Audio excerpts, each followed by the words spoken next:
एका उडाण टप्पूची धम्मदीक्षा. प्राचीन काळी राजगृहात एक गुंड राहत होता. तो आई वडिलांना आणि वरिष्ठांना मुळीच मान देत नसे. आपल्या हातून काही चूक झाली तरी पुण्यप्राप्तीच्या आशेने तो यज्ञयाग आणि सूर्य, चंद्र व अग्नी यांची पूजा करी. सूर्य, चंद्र व अग्नी यांची पूजा करी आणि मगर मस्त राही. परंतु पूजा आणि बलिदान यासारखे शारीरिक कष्टाचे विधी कितीही केले तरी सतत 3 वर्षे दीर्घोद्योग करूनही त्याला त्याच्या मनाला शांती लाभली नाही. शेवटी श्रावस्तीला जाऊन भगवान बुद्धाची चौकशी करण्याचे त्याने ठरविले. तेथे पोचल्यावर बुद्धाचे तेजस्वी व्यक्तिमत्व पाहून त्याने त्यांच्या पायांवर लोटांगण घातले आणि आपल्याला किती आनंद झाला आहे हे सांगितले. नंतर भगवंतांनी त्याला पशूंना बळी देण्यातील मूर्खपणा आणि ज्या विधीचा हृदयावर काहीही परिणाम होत नाही आणि ते ज्यांच्यासाठी करावयाचे त्यांच्याविषयी कसलाही आदरभाव किंवा कर्तव्यबुद्धी यांची जाणीव होत नाही अशा विधींचा निरुपयोगीपणा समजावून सांगितला. आणि शेवटी भगवंतांनी अशा काही तेजस्वी गाथा म्हटल्या की त्यांच्या मुद्रेवरील तेजामुळे आजूबाजूंच्या सर्व प्रदेशांसह ते स्थान प्रकाशमान झाले.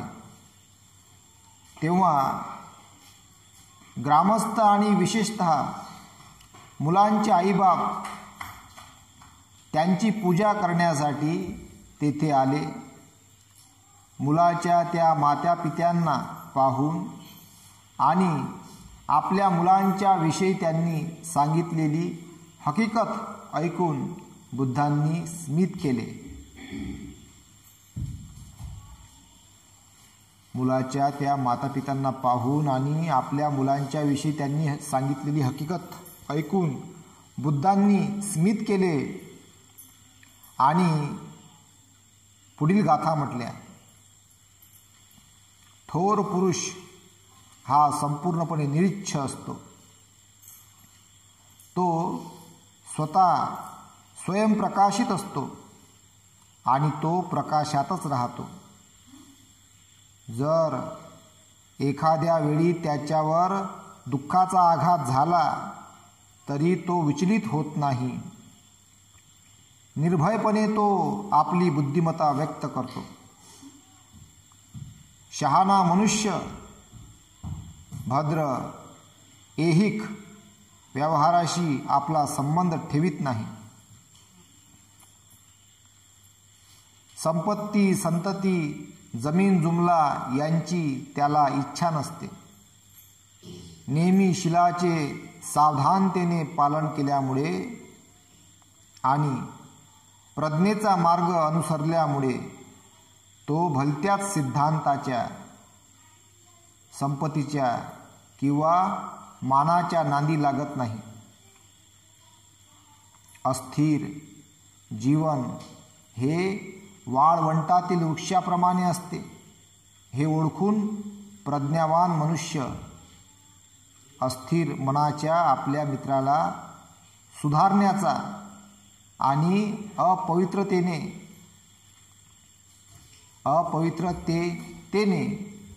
सद्गुणाकडे, पावित्र्याकडे त्याला वळविण्याचा प्रयत्न करीत असतो.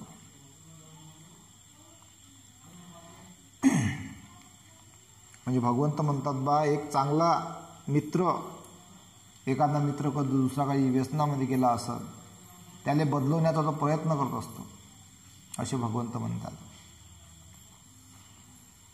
तर इथं जे म्हटलं गेलेलं आहे का बा तो आपल्या आईवडिलांचा अपमान करत होता, मोठ्यांना मान देत नव्हता आणि तिला वाटलं आता मी लय पाप केले बा, मग यज्ञ करे, सूर्याची चंद्राची अग्नीची पूजा करे आणि मगर मस्त राहे मस्त. त्याला वाटलं आता हे झालं माय का, पण त्याच्या मनाला काही शांती भेटेच नाही. आजही चालू आहे ना. काही काय वाटते काही करायचं, पाण्यामध्ये आंघोळ केली का झालं पवित्र असं वाटते काही जणाले, अग्नीची पूजा केली का झालं तसं, एकाने यज्ञ केला का झालं चांगलं, अशा काही जणांचे संभ्रम आहेत. आणि म्हणून मग हे काय करतात, मग चोरी करतात, काही करतात. पण भगवंतांनी याला नाकारलं सगळं. ते ढोंग म्हटलं भगवंतांनी. भगवंतांनी सांगितलं का जे कर्म आहे त्याचे परिणाम भोगा लागतात. आता आईवडिलाचा अपमान केला किंवा आईवडिलांना मारलं किंवा काही त्रास दिला, त्याचं मारलं तर एक त्याला गरुक कर्म लागते. गरुक कर्म, कोण त्याला गिरकी कर्म म्हणतात. तर हे कर्म असं काही सुटत नाही, त्याचे परिणाम भोगाच लागते लगेच किंवा कालांतराने. एखादा मुलगा असन किंवा मुलगी असन तर त्यांनी जर आईवडिलाला काही मारलं, नॉर्मल गोष्टी वेगळ्या, त्रास दिला, भयंकर दुःख दिलं, त्याला गरुक कर्म गिरीक कर्म म्हणतात त्याला, ते कर्म लागते भगवंतांनी सांगितलेलं. तर मग त्या कर्मानुसार त्याला त्याचे परिणाम लगेच किंवा कालांतराने भरावं लागते. भले ते आईवडील माफ करतील. एक तर म्हातारी पाहिली मी, तिचा पोरगा बम बेवडा आहे, पण दारू पिते. एक प्रसंग तो आठवला मले का त्यानं तिच्या अंगावर ते गरम गरम भाजी फेकून दिली होती. शिजून राहिली ती भाजी, रविवार दिवस होता. भाजी माहिती तुम्हाला रविवार दिवशी कुठली राहते, ते चांगली भाजी शिजून राहिली ती कडक बम. त्यानं तो गंज असा पकडून आणला, पुरा भाजीचा गंज माईच्या अंगावर फेकून दिला. आणि मग विचारते, मग ते तडपली आणि मग ते चिल्लावत हापशीवर गेली. तिने अंगावर पाणी घेतलं आणि ते निघून गेली घर सोडून. पण तरी माय होय पडताली बिचारी, पोराले माफ केलं. पण माफ जरी तिने केलं असं, पण त्याचे कर्म जे आहे ते सुटत नाही, ते सुटत नाही. उदाहरणार्थ समजून घ्या, एक उदाहरण सांगतो. उदाहरण समजून घ्या. असं समजा एकानं दुसऱ्याला चाकू मारला, त्याच्यावर लागला, मग त्याने जाऊ मला काही नाही, पण गुन्हा लागलाच ना, गुन्हा लागलाच त्याला, कारण ते सुटत नाही ना. तसं तर त्यानं ते आईला जे हे केलं, त्रास दिला, त्याला ते लागलं. आता तो एवढा भयंकर दुःखात आहे, त्याचे 3 लग्न झाले, एकही नाही सोबत. पळकं पुरं घर, दारू पेते, पडला तो त्याला हाताले मार लागलेला आहे. असं जिवंत तळपू राहिला तो, दारू पेते तळपू राहिला. माय त्याची अजूनही त्याला काही ना काही मागून आणते, त्याला खाऊ घालते. शेवटी माया होते. म्हणजे कर्म कसं काम करते. तर म्हणून भगवंतांनी जे सुखाचा जो मार्ग सांगितला का, ते दुःख दूर कसं करायचं बा, तर हे फक्त भगवंतांनी सांगितलं आपल्या जगामध्ये. त्यांच्याशिवाय काही कोणालाच पर्याय नाही. पण भगवंतांनी म्हटलं ना का एवढं अंधार आहे या जगामध्ये, का एवढा अंधार आहे का त्याला प्रकाश दिसतच नाही. अजूनही लोक जे अंधारात आहे. आता भगवंताचा जो धम्म आहे याची काही तत्व इतर लोकांनी घेतले, इतर धर्माने घेतले, त्या सुधारणा करून राहिले आपल्या आपल्या याच्यात, चांगली गोष्ट आहे. पण बुद्धाचं नाव नाही घेत, का ऐकून घेतलं बा, नाव नाही घेत. घेऊन राहिले भगवान बुद्धापासूनच सगळं. इकडलं घेतात, इकडं सांगतात मस्त सोप्या भाषेमध्ये, दुसऱ्या पद्धतीने सांगतात. बुद्धाचंच वाक्य दुसऱ्या पद्धतीने सांगतात, पण नाव नाही घेत, का ऐकून घेतलं बा म्हणून. चला असो, तुमचं कल्याण होऊ राहिलं, तुमचं मंगल होऊ राहिलं, यामध्येच आम्हाला आनंद आहे. पण सुधारणा होऊ राहिली. बाबासाहेबांच्या क्रांतीमुळे आपण अगोदरचे 56च्या अगोदर आपण आपल्याला हिंदू म्हणत होते, महार हिंदू. आणि त्यानंतर जे धर्मांतर झालं, हिंदू धर्माला सुधारणा झाली. हे उपकार आहे बाबासाहेबांचे. हिंदू धर्मामध्ये जी सुधारणा झाली, जे आता परिवर्तन होऊ राहिलं, चांगले विचार येऊन राहिले, हे बाबासाहेबांच्या क्रांतीमुळे होऊ राहिलं सगळं.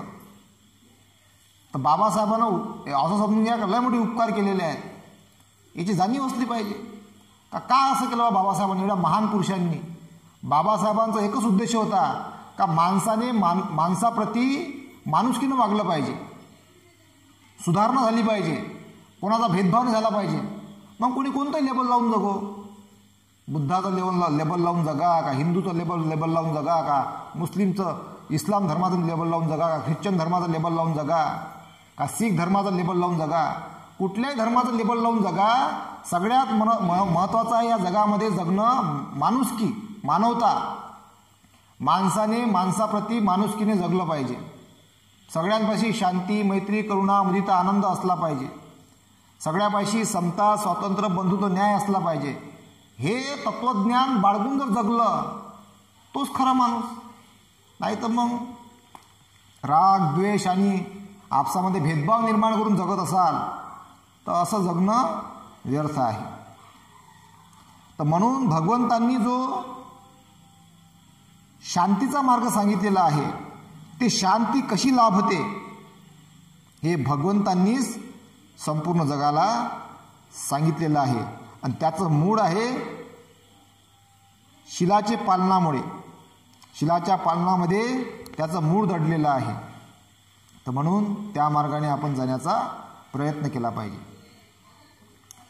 तर पाठ दुसरा, त्यामधील अंगुलीमाल नावाच्या दरोडेखोराची धम्मदीक्षा. कौशल देशाचा पसे नदी यावरून प्रसेनजीत नाव पडलं. कौशल देशाचा प्रसेनजीत नावाचा राजा होता. त्यांच्या राज्यात अंगुलीमाल नावाचा एक आडदांड दरोडेखोर होता. खून आणि रक्तपात यामुळे त्यांचे हात नेहमी रक्ताने बरबटलेले असत आणि तो कुणालाही कधी दया दाखवित नसे. त्यांच्यामुळे गावे ओसांड झाली होती, नगराची नासधूस झाली होती आणि प्रदेश उद्ध्वस्त झाले होते. ठार मारलेल्या प्रत्येक माणसाचे एक एक बोट कापून घेऊन तो त्यांची माळ गळ्यात घालीत असे आणि म्हणूनच त्याचे नाव अंगुलीमाल असे पडले. बघा कसं वाटते ऐकायला. मारलं का बोट कापलं का गळ्यात, मारलं का बोट कापलं का गळ्यात. याचा लय मोठा इतिहास आहे, लय स्टोरी आहे खतरनाक त्याचीवाली. एकदा भगवंत श्रावस्ती येथे जेतवनात राहत असताना त्यांनी अंगुलीमालाने केलेल्या नासधुशीविषयी ऐकले. तथागतांनी त्याला सदाचरणी मनुष्य बनवण्याचे ठरविले. म्हणून एके दिवशी भोजन झाल्यावर आपल्या बिछाना बाजूला ठेवला आणि आपले चिवर व भिक्षापात्र घेऊन ते दरोडेखोर अंगुलीमाल याला शोधण्यासाठी निघाले. ते त्या बाजूला प्रवास करीत चाललेले पाहून गुराखी, मेंढपाळ, शेतकरी आणि वाटसरू मोठ्याने ओरडले, हे श्रमणा, त्या वाटेने जाऊ नको. त्या वाटेने तुम्ही डाकुली अंगुलीमालाच्या हाती लागाल. त्या वाटेने गेलात तर तुम्ही डाकुली अंगुलीमालाच्या हाती पडाल. 10, 20, 30 इतके नव्हे, 10, 20, 30 इतकेच नव्हे तर 40 माणसे देखील जरी एकत्र जमून त्या वाटेने गेली तरी तो सगळा जथ्था त्या डाकूच्या हाती सापडतो. परंतु एकही शब्द न बोलता भगवंत आपल्या वाटेने चालू लागले. म्हणजे बा एवढे जर लोक जरी सोबत गेले तर तो एकटा डाकू त्या लोकायला भारी पडते, मारून टाकते. एवढा खतरनाक आहे बा तो. त्या वाटेने तुम्ही जाऊ नका. आता कोणता माणूस एवढं असं ऐकलं जाईन त्या वाटेनं? कोण जाईल? जाते आजच्या काळात कोणी जाते का? विचार करून पहा तुम्ही. भगवंतापाशी काय बल होतं याचा तुम्ही असं विचारच करून पहा. का त्या दिशेने ते जात आहे. ज्याच्या हाती हत्यार आहे, जो माणसाने मारून टाकते, ज्याचे बोट कापते, गळ्यात माळ घालते बोट कापून. अंगुलीमाल पहिले लय चांगला होता, तो अहिंसक होता. तो असा काऊन झाला याच्या मागची एवढी जबरदस्त स्टोरी आहे ना, ते एखाद्या वेळेस सांगेन तुम्हाला मी. पण ते लय टाईम लागेल सांगायला. तो झाला कसा? असा पहिले चांगला होता तो, पण तो एका घटनेमुळं तो अंगुलीमाल झाला, डाकू झाला.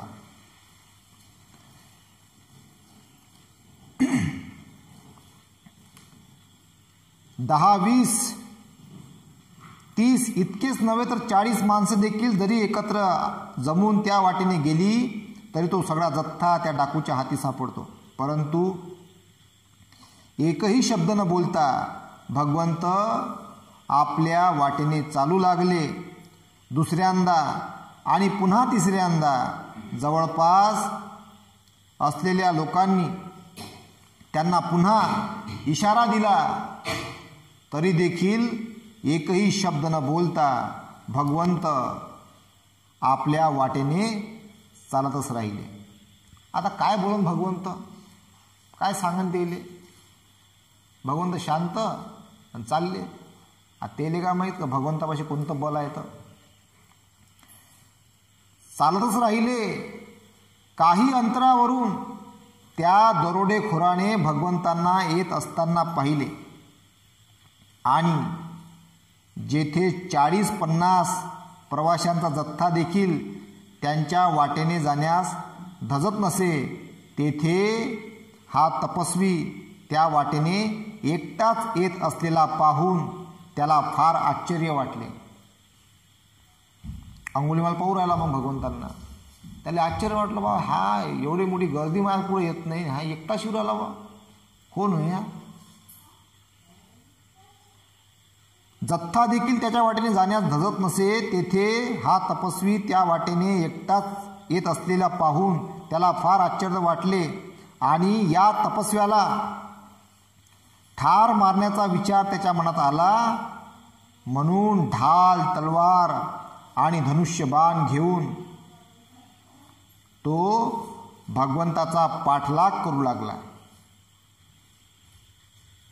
भगवंत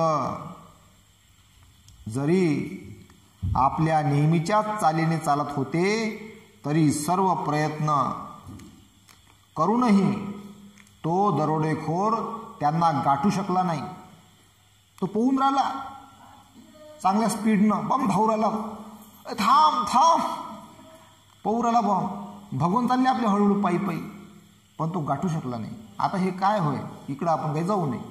पण ते तसं आहे, कारण ते बल होतं त्यांच्यापाशी, भगवंतापाशी. तो दरोडेखोर त्यांना गाठू शकला नाही. तो विचार करू लागला की ही मोठी आश्चर्याची आणि विचित्र गोष्ट आहे. यापूर्वी हत्ती, घोडा, गाडी किंवा हरिण भरवेगात धावत असताना देखील मी त्यांना पकडीत असे, आणि आता हा तपस्वी आपल्या नेहमीच्याच चालीने चालत असताना सर्व प्रयत्न करूनही मी त्याला गाठू शकत नाही. म्हणून तो थांबला आणि मोठ्याने ओरडून त्याने भगवंतांना थांबवण्यास सांगितले. त्याने भगवंतांना थांबण्यास सांगितले. दोघांची भेट झाल्यावर भगवंत म्हणाले, अंगुलीमाल, मी तुझ्यासाठी थांबलो आहे. दुष्कर्म करण्याचा आपला व्यवसाय तू सोडून देशील काय? तुला आपलासा करावा, सदाचरणाच्या मार्गावर तुला आणावा म्हणून मी तुझ्या मागोमाग आलो आहे.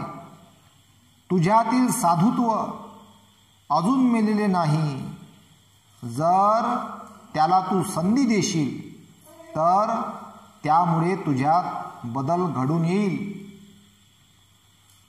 भगवंताच्या शब्दांनी भारल्यासारखे अंगुलीमालाला वाटले आणि तो म्हणाला, अरे रे, या ऋषीने माझा माग काढलाच. त्याने उत्तर दिले, आपण आपल्या दिव्य वाणीने मला आपल्या दुष्कर्माचा त्याग करावयास सांगता. आपण आपल्या दिव्य वाणीने मला आपल्या दुष्कर्माचा त्याग करावयास सांगता आहात, म्हणून मी तसा प्रयत्न करावयास तयार आहे. स्वतः ठार केलेल्या लोकांच्या बोटांची आपल्या गळ्यातील माळ त्याने एका खोल खड्ड्यात फेकून दिली आणि भगवंताचे पाय धरून संघ प्रवेशाची इच्छा व्यक्त केली. संघ प्रवेशाची इच्छा व्यक्त केली. बघा आता एवढे त्याच्यामध्ये किती चर्चा झाली असं. पहिली गोष्ट तर भगवंताकडे असं बोलवतो का डोळ्यात पाहिल्याबरोबर तो शांतच होऊन जाईल. शांत झाला, मग भगवंताने चर्चा केली. तो भगवंताला शरण गेला आणि सामील झाला.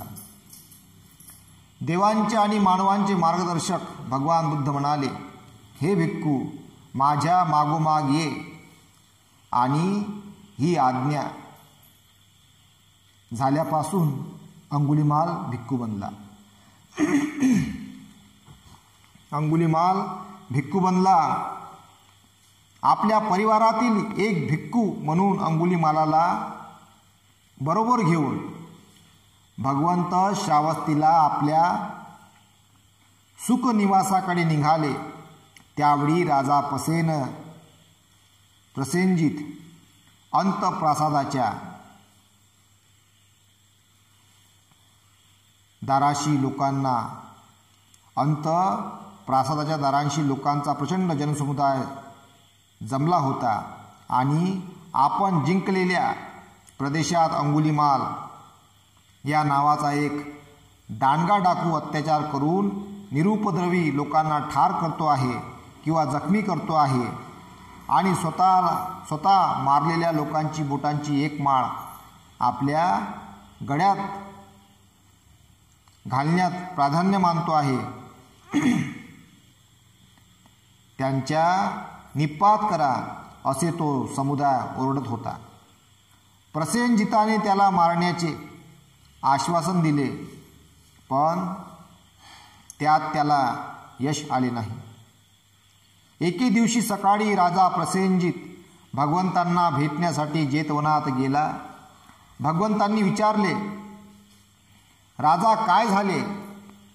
मगधाच्या सेनीय बिंबिसाराचा, वैशालीच्या लिच्छवींचा किंवा दुसऱ्या एखाद्या शत्रूचा त्रास सुरू झाला आहे काय?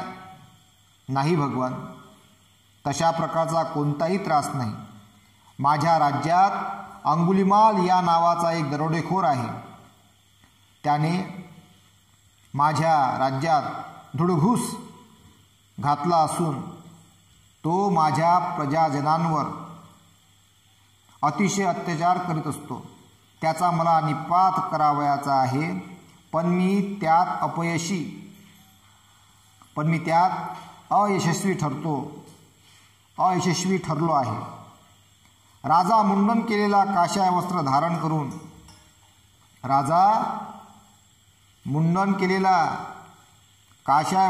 धारण करून भिक्खूसारखा दिसणारा, जो कोणाला मारित नाही, जो चोरी करीत नाही, खोटे बोलत नाही, जो दिवसातून एक वेळेस जेवतो आणि श्रेष्ठ जीवन जगतो, अशा अंगुलीमालाला तू पाहिलेस तर तू काय करशील?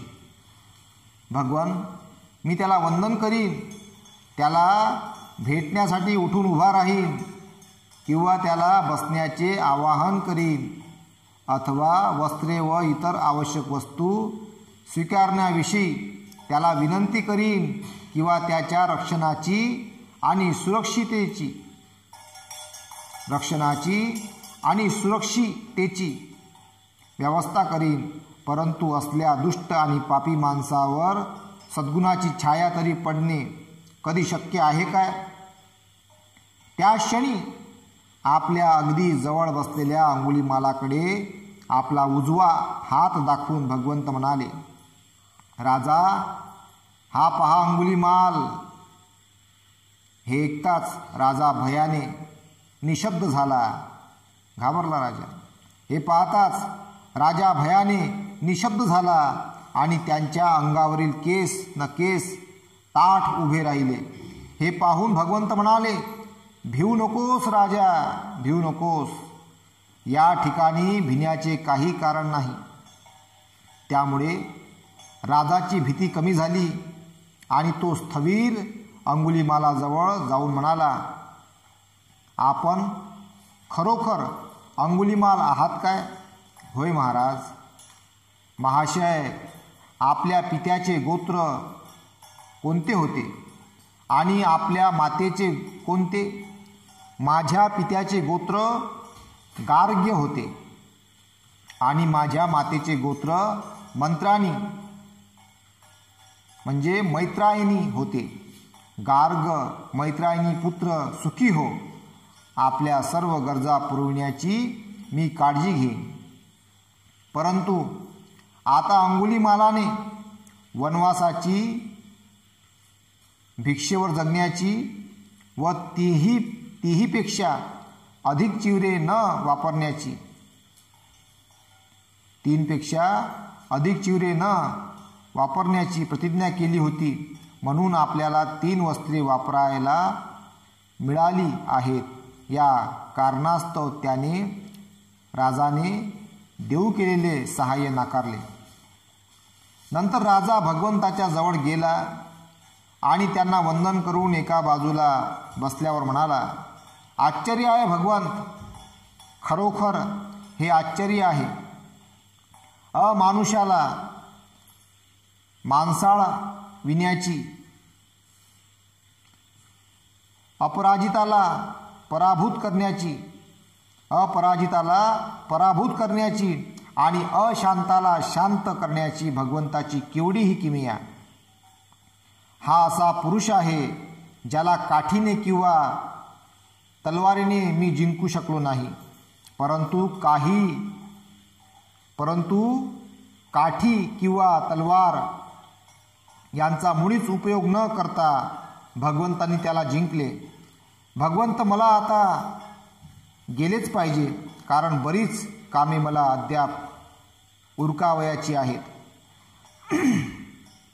राजन, आपल्या मर्जीप्रमाणे होऊ द्या. नंतर आपल्या आसनावरून उठून राजाने भगवंतांना अत्यंत आदराने अभिवादन केले व तो निघून गेला. एके दिवशी चिवर परिधान करून आणि हातात भिक्षापात्र घेऊन अंगुलीमाल भिक्षेसाठी श्रावस्तीत गेला असताना एका माणसाने त्याला वीट फेकून मारली, तर दुसऱ्याने सोटा मारला, तिसऱ्याने खापरीचा तुकडा त्याच्यावर फेकून मारला. त्यामुळे त्याचे डोके रक्तबंबाळ झाले, त्याच्या भिक्षापात्राचे तुकडे तुकडे झाले व त्यांची वस्त्रे फाटून गेली आणि तशा स्थितीत तो भगवंताच्या समोर येऊन उभा राहिला. तो जवळ येत असताना भगवंत त्याला म्हणाले, हे सगळे सहन कर. याप्रमाणे भगवान बुद्धाची शिकवण स्वीकारून डाकू अंगुलीमाल एक सत्पुरुष बनला. मुक्तीचा आनंद व्यक्त करीत तो म्हणाला, ज्याच्या ठावी पूर्वी अनास्था होती तो आता आस्था दाखवू लागतो. आपले पूर्वजीवन जो सद्गुणांची झाकून टाकतो आणि आपल्या तारुण्यात जो बुद्धाला शरण जातो आपल्या तारुण्यात जो बुद्धाला शरण जातो तो वादळातून मुक्त झालेल्या चंद्राप्रमाणे सर्व पृथ्वीला प्रकाशमान करतो. माझ्या शत्रूंनी ही शिकवण समजून घ्यावी व या मार्गाचा अवलंब करावा आणि सतत त्या मार्गाने अवलंबन करणाऱ्या प्रज्ञापुत्रांना त्यांनी अनुसरावे. सतत त्या मार्गाचा अवलंब करणाऱ्या प्रज्ञापुत्रांना त्यांनी अनुसरावे. माझ्या शत्रूंनी विनम्रता आणि क्षमाशीलतेचा संदेश वेळीच ऐकावा आणि आपल्या जीवनात तो आचरणात आणावा. स्वतःला अंगुलीमाल म्हणून व प्रवाह पतित होऊन मी दरोडेखोराचे जीवन जगत होतो, पण भगवंतांनी त्या प्रवाहातून मला त्या प्रवाहातून मला किनाऱ्याला आणले. पण भगवंतांनी मला त्या प्रवाहातून किनाऱ्याला आणले.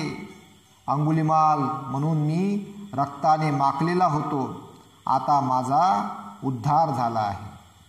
बघा, त्याले पहिले लोकांना बम दगड मारले, एवढ्या मोठ्या हत्या केल्या, माळच घालले तो डायरेक्ट. त्याची लय भयंकर स्टोरी आहे. म्हणजे एखाद्या चांगल्या माणसाला कसं बिघडवायचं ते अंगुलीमालाची स्टोरी आहे, ऐकण्यासारखी. लय भयंकर आहे स्टोरी. म्हणजे एखाद्या माणसाला जर फसवायचं असन, त्याचा घातपात करायचा असन, त्याला बर्बाद करायचं असन ना, तर अंगुलीमाला स्टोरी सांगा लागते. मग कसं होते, प्लॅनिंगनं एखाद्या माणसाला फसवतात, प्लॅनिंगनं. का याला बर्बादच करायचं आहे आता. ह्या सगळ्यात जास्त घटना कुठं होते माहीत आहे काय? राजकारणात.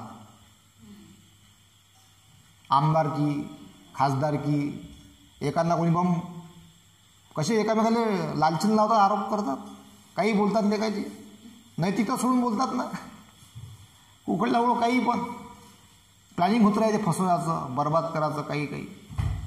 कारण लोभ आहे तिथं, आसक्ती दडलेली आहे. म्हणून तर भगवंतानी सगळं हे नाकारलं. जगातला सगळ्यात चांगला राजकारणी जर कोणी असन, ज्यानं पवित्र राजकारण केलं, पवित्र, ते भगवान बुद्ध.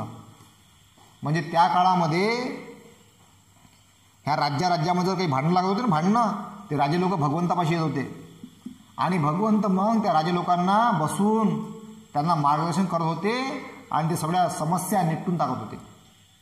कोणता राजा समस्या घेऊन येत होता, भगवंत त्या राज्यामध्ये बा समस्या झालेली आहे आणि ते आमच्यावर आक्रमण करण्याच्या तयारीत आहे, तुम्ही काहीतरी करा. भगवंत मग त्या राजाला संदेश पाठवून त्याला बोलवायचे आणि त्याला तत्वज्ञान सांगायचे. तर भगवंतांनी असे त्या काळामध्ये अनेक असे भांडणं मिटवले, सम्यक संबुद्ध होते आणि त्याचा प्रभाव पडायचा. लोक ऐकायचे आणि सगळ्या समस्या निपटून टाकायचे. ते बोलत त्यांचं ते त्यांची ताकद होती. तर आजच्याही काळामध्ये एखादा माणूस जर एखाद्याच्या डोळ्यामध्ये जर खुपसला असेल, चांगला माणूस लवकर खुपसते. कोणी प्रगती करत असेल, कोणी लय चांगला असेल, एखाद्याला वाटत असेल का हा याच्यामुळे बा माय वर्चस्व कमी होऊन राहिलं, हा जास्त पुढे चालला, याला खाली पाळा लागन, याचं वर्चस्व संपवावं लागन, असंही कुठं राजकारण चालते. हा आले का मोठं झाला तर मला कोण विचारन, मला कोण पूजन, माय कोण ऐकन, याले का मग काय कर, याला एक तर विकत घे. हा विकत नाही घेतले का, हा का लय प्रामाणिक आहे, हा लेखा खरीदल्या जाऊ शकत नाही, मग काय कर, याला बदनाम कर. दुसरं तत्वज्ञान असते ते बदनाम करायचं. लेखा बदनामी नाही होऊन राहिला, मग काय करायचं, तिसरं तत्व असते, मग याला मारून टाक, संपून टाकेले, याचं ॲक्सिडेंट घडवो. लेखा याचा ॲक्सिडेंट नाही होऊन राहिला, मग काय कर, सुपारी द्यायची वाली, मग डायरेक्ट मग सुपारी देऊन मग त्याचा घातपात करायचा. असे तत्व वापरले जातात. पण याचे परिणाम जो असा करतो त्याला लगेच किंवा कालांतराने भोगावे लागतात. हे बुद्धाच्या काळात सुरू झालेलं आहे. भगवंतांना हे चारही तत्व जे सांगितले तुम्हाला मी आता, हे वापरले गेलेले आहेत. अगोदर भगवंतांना विकत घेण्याचा प्रयत्न केला.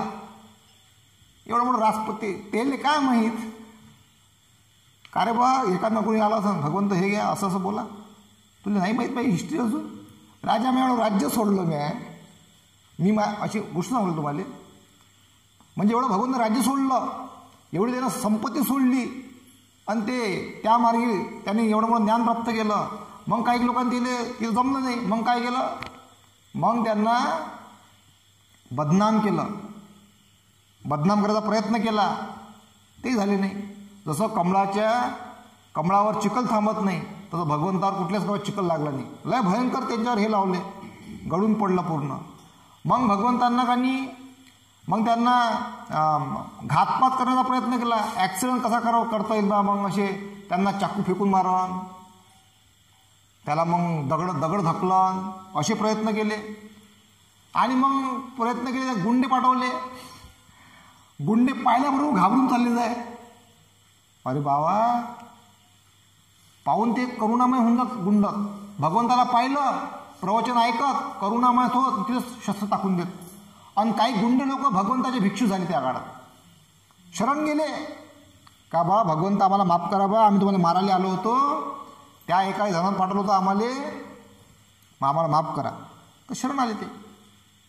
ह्या असं करून काहीच उपयोग नाही. म्हणून त्यागने सगळ्यात मोठा आनंद आहे.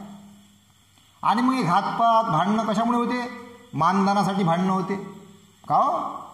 त्याले दुपट्टा दिला, मला रुमालसाठी भांडणं. त्याला रुमाल दिला, मला काहीच दिलं नाही. म्हणजे का मी कमी आहो काय? म्हणजे मानधनासाठी भांडणं होतात ना. मला म्हणते त्याला पाय धुवायला पाणी दिलं, मला पाय धुवायला पाणी नाही दिलं. त्याला बर्फी दिली जेवणामध्ये, मला बर्फी नाही दिली. खाण्यासाठी भांडणं होते. म्हणजे आता हे जे वाद होतात, हे का अनपढ लोक आहे काय? शिकलेले आहेत. मग हे शिक्षणाचा काय उपयोग? म्हणून धम्म आहे. त्या शिक्षणाला धम्माची जोड पाहिजे. मानधनासाठी भांडणं होते, सन्मानासाठी भांडणं होते, प्रॉपर्टीसाठी भांडणं होते, खुर्चीसाठी भांडणं. खुर्ची त्याला म्हणते खुर्ची दिली बसायले, मला खुर्ची नाही दिली. मी म्हणते माझी आहो ना, माझी आमदार असन, माझी खासदार असन, माझी सरपंच असन, बिचारा माझी नगरसेवक असन, काही असन, खुर्चीसाठी भांडणं होते. म्हणून धम्म आहे, म्हणून पंचशील आहे, म्हणून अष्टशील आहे, म्हणून उपवासात व्रत आहे. हे सगळ्यांना ग्रहण करावं लागते. त्याला नाही भेटली खुर्ची, बिचारा खाली बसायचं असं आपलं. म्हणून तर शील आहे ना हे, म्हणून तो अष्टशील आहे, म्हणून तो उपवासात आहे. हे तर सांगून राहिलो मी. हे सगळ्यांना ग्रहण करावं लागते. काही जण माही परीक्षा घेतात. आता मी पूजा करायला खाली बसलो, तो बसला वरतं. त्याला वाटलं मी बोलीत, जसं बसा तसं बसत बसा, काही बोलत नाही. आपण आपलं काम करायचं, निघून जायचं. काय करावं लागते? ज्याचे संस्कार त्याच्यापाशी, ज्याचं ज्ञान त्याच्यापाशी, ज्याचं अज्ञान त्याच्यापाशी. आपण ज्ञान सांगायचं, निघून जायचं. घेशील तर घे, नाही तर नको घेऊ. तुला तहान लागली तर घेशील, नाही तहान लागली असं समजत नाही पाणी कोणतं प्यायचं, गडूळ पाणी पेशील, बिमार पडशील. चांगलं पाणी प्यायचं आहे का गडूळ पाणी प्यायचं आहे? ज्यानं त्यानं आपलं ठरवावं. तर म्हणून हा जो भगवंता धम्म आहे, हा धम्म समजणं आणि त्याला आचरणामध्ये आणणं. समजणं अलग, समजणं लय जणाले, पण आचरणामध्ये आणणं कठीण आहे. कारण ते होत नाही, ते जमत नाही. काय म्हणते बा, भगवान बुद्ध मंदिर आहे, सुरा मेर म्हणजे पमाठाना वेर म्हणजे शिकावून समाधी आहे. राजा आज तर कर आहे, आज पार्टी करावं लागते. कसं करा? भगवंतानी मना केला आहे ना, दारू पिऊ नका म्हणते भगवंत. दारू पितात.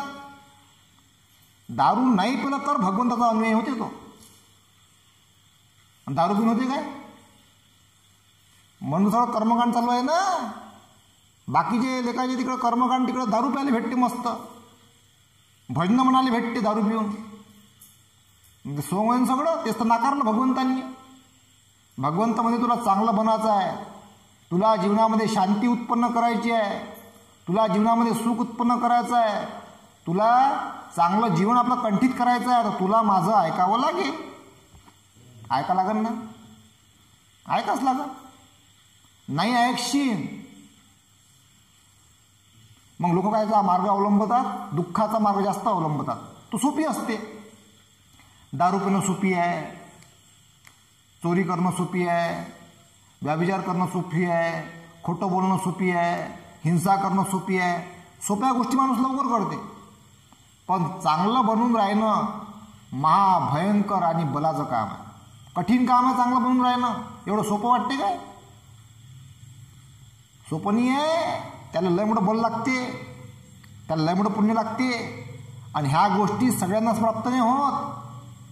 महान असं पिढ्यानपिढ्या चालत आलेलं पुण्य असते, ते कुशल कर्म असते, तेव्हाच ते चांगलं तयार होत असते.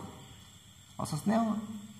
किंवा त्याला ज्या जन्मावरून तो आलेला आहे त्या जन्मावर त्याला ह्या जन्मावर त्याला चांगलं बनण्याचा कुशल कर्म वाढून प्रयत्न करायला लागते.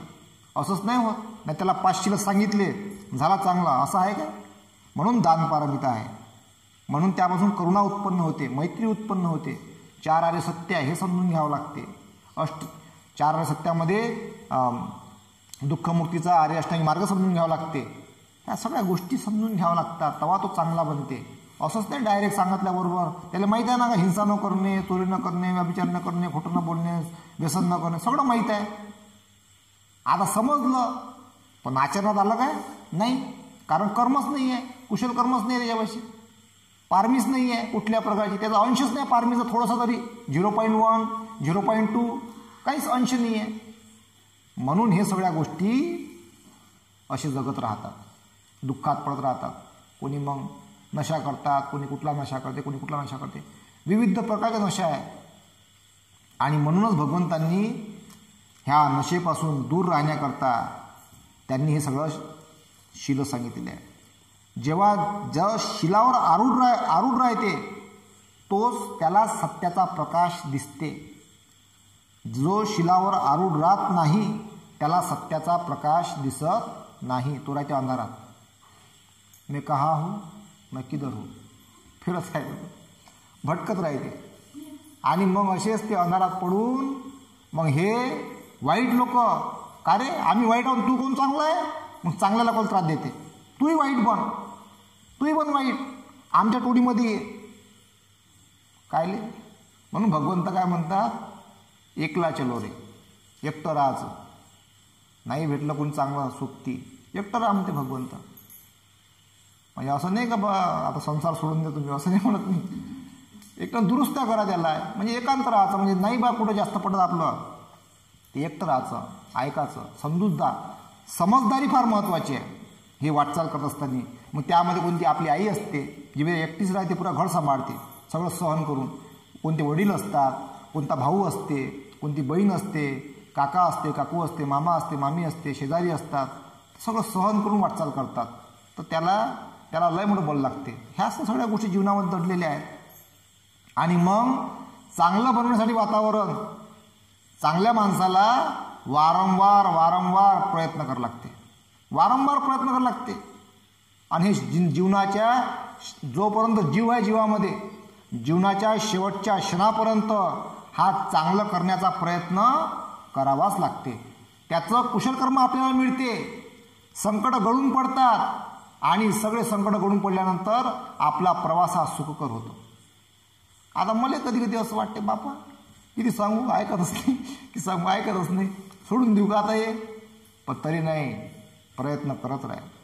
आपलं कुशल कर्माचं मडकं भरून राहिलं, एक एक मडकं जमा करून ठेव, मग ते भरत राहते, कुशल कर्म वाढत राहते. संकट गळून पडतात आणि आपला दिवस सुखाचा जातो, चांगला जातो. हा प्रवास होत राहते. मग हाच प्रवास करावा लागतो.